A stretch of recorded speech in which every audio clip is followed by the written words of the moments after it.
Madras bar association ने tribunal reforms rationalisation and condition of service ordinance 2021 की धारा 12 और 13 और फाइनेंस एक्ट 2017 की धारा 184 और साथ ही 186(2) को चुनौती मामले की सुनवाई सुप्रीम कोर्ट में हुई। इस दौरान अटॉर्नी जनरल के वेणुगोपाल ने कहा कि सुप्रीम कोर्ट जितने आदेश चाहे कर सकती है, लेकिन संसद को उन निर्णयों को उलटने का अधिकार है। सुनवाई के दौरान विवाद का एक बड़ा बिंदु ये रहा कि अगर फाइनेंस एक्ट की धारा 184(11) को किसी मामले पर बैकडेट से लागू किया जाए तो क्या ऐसा करना सुप्रीम कोर्ट के निर्णयों का उल्लंघन होगा।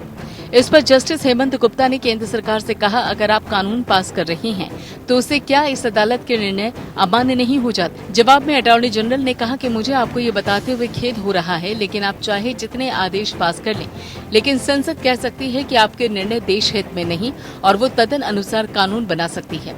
इस पर जस्टिस रविंद्र भट्ट ने कहा कि इसके बावजूद संसद ये तय नहीं कर सकती कि अदालत द्वारा पास किया गया किस आदेश को लागू करना है और किसे नहीं। अगर आप ये कह रहे हैं कि हम किसी कानून को रद्द नहीं कर सकते, तब तो ये पहले वाले काल में जाने जैसा होगा। हम किसी भी कानून को सीमित कर देते हैं, उसे सही ठहराते हैं या फिर उसे रद्द ही कर देते हैं। हर शाखा संविधान की व्याख्या करने का काम कर रही है। अगर अदालत कहती है कि कोई कानून संविधान सम्मत नहीं है, तो फिर वो संविधान सम्मत नहीं है।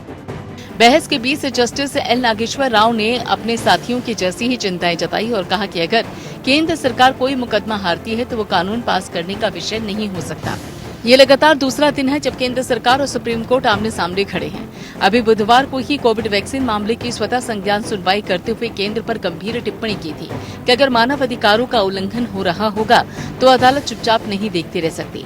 संविधान में ऐसा सोचा ही नहीं गया। सुप्रीम कोर्ट का ये बयान केंद्र सरकार के उस बयान से जोड़कर देखा जा रहा है जब कुछ दिन पहले उसने कहा था कि न्यायपालिका को खुद को अधिशासी निर्णयों से दूर रखना चाहिए।